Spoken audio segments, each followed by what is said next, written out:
કેમ છો દોસ્તો, સ્ટોરી સાંભળવા માટે આવ્યા છો? ચાલો આપણે અવનની સ્ટોરી સાંભળી. મને નાનપણથી બધા કરતા કંઈક યુનિક કામ કરવાની અને બધાથી અલગ અને સારી કરિયર બનાવવાની ઘણી ઈચ્છા હતી. આ કારણે નાનપણથી હું મારા ભણતર અને કરિયરની વાતોમાં જ રચ્યો પચ્યો રહેતો. ન તો હું કોઈ ફિલ્મો જોવામાં રસ લેતો કે નહીં સ્પોર્ટ્સમાં રસ લેતો કે કોઈ સામાજિક પ્રસંગોમાં હાજરી આપતો. આ કારણે મારા મિત્રો પણ ઘણા ઓછા હતા અને જે મિત્રો હતા એ બધા મિત્રો મારી જેમ જ કરિયર ઓરિએન્ટેડ હતા. આખરે કરિયર પ્રત્યેની મારી પેશન જ મને દિલ્હી સુધી લઈ ગઈ અને દિલ્હીમાં પણ દિલ્હીના પ્રવેશદ્વારમાં પાલમ એરપોર્ટ સુધી લઈ ગઈ. મારી સાથે મારા બીજા 3 મિત્રો પણ દિલ્હી જોબ શોધવા આવેલા, જેમાં નેહા નામની મારી મિત્રને મારી સાથે જ એરપોર્ટના રિસેપ્શન એરિયામાં જોબ મળી ગયેલી. દિલ્હી જેવી મેગા સિટીમાં ભાડાનું ઘર શોધવું ઘણું મુશ્કેલ હતું. છતાં પણ ક્યાંકથી થોડી ઘણી ઓળખાણ મેળવીને એક રૂમ રસોડાનો ફ્લેટ ભાડે રાખ્યો અને એમાં અમારું ગુજરાતનું મિત્ર વર્તુળ રહેવા લાગ્યું. અમારા ગ્રુપમાં કુલ 3 છોકરા અને 1 છોકરી હતા. થોડા સમય બાદ તો 4 વ્યક્તિની જોબ લાગી ગઈ હતી. એમાંથી હું અને નેહા એરપોર્ટ પર જોબ કરતા, એટલે ક્યારેક અમારા સમય સાથે હોય ત્યારે સાથે આવન જાવન કરતા અને દિવસમાં પણ ક્યારેક ટાઈમ મળે તો કાફેમાં સાથે બેસતા. નેહાના મળતાવડા સ્વભાવને કારણે મને નેહા સાથે સારું ફાવતું, તો બીજી તરફ નેહાને પણ મારી કંપની ગમતી અને એ મારી કંપની એન્જોય કરતી. અમારી જેમ જ અમારા ગ્રુપના બીજા 2 છોકરાઓની જોબ એક જ જગ્યા પર લાગી ગઈ હતી, એટલે તેઓ બંને પણ એમની મસ્તીમાં જ રહેતા હતા. એવામાં એક દિવસ અમારે બંનેને સાથે રજા આવતી હતી, એટલે અમે સાથે ફિલ્મ જોવા જવાનો પ્રોગ્રામ બનાવ્યો.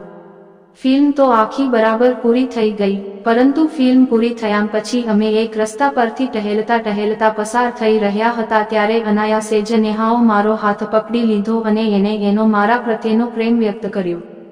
મને પણ એના પ્રત્યે લાગણીઓ તો હતી જ, એટલે મેં પણ એના પ્રેમનો સ્વીકાર કર્યો.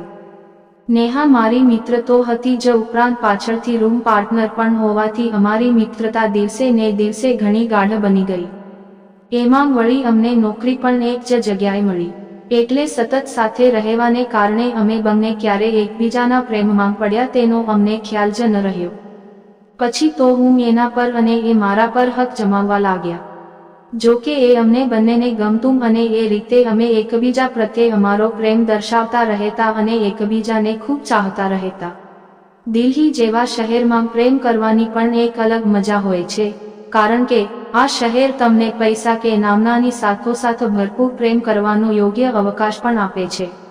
અમે દિલ્હીની એ બાબતનો ભરપૂર લાભ લીધો અને આ રીતે અમે એકબીજાને ખૂબ પ્રેમ કર્યો.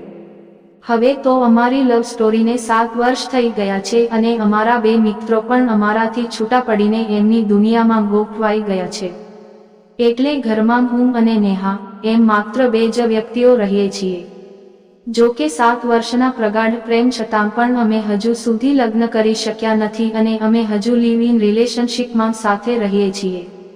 અમારા બંનેના ઘરના સભ્યો અમારા પ્રેમથી ખૂબ રાજી છે, એટલે લગ્નની બાબતે અમારે ઘરની પરવાનગીની કોઈ ચિંતા કરવી પડી નથી. પરંતુ નેહાએ એની નોકરીમાં એક બોન્ડ લખી આપ્યો હતો, જે હેઠળ એને અમુક વર્ષો સુધી ફરજિયાત અપરિણિત રહેવાનું હતું. જો કે હવે તો એ બોન્ડ પર પૂરા થવા આવ્યા છે, એટલે થોડા જ મહિનાઓના અંતરાલ પછી અમે લગ્ન કરીશું અને સમાજ કે કાયદાની દૃષ્ટિએ વિધિવત એક થઈ જઈશું. જો કે 7 વર્ષના આ સહવાસ પછી અમે એટલું સમજી ગયા છીએ કે પ્રેમ જેવી બાબતમાં લગ્ન થાય કે નહીં થાય એ અલગ વાત છે, પરંતુ 2 મળેલા જીવોએ જો આજીવન એક રહેવું તો એમની વચ્ચે પ્રેમ હોવું અત્યંત જરૂરી છે. અને અમે માત્ર ને માત્ર પ્રેમના આધારે જ લગ્ન વિના પણ એકબીજા સાથે 7 વર્ષ અત્યંત આનંદથી પસાર કર્યા છે. આવી જ વાર્તા સાંભળવા માટે ચેનલને સબસ્ક્રાઇબ અને વિડીયોને લાઇક કરજો મિત્રો. ધન્યવાદ.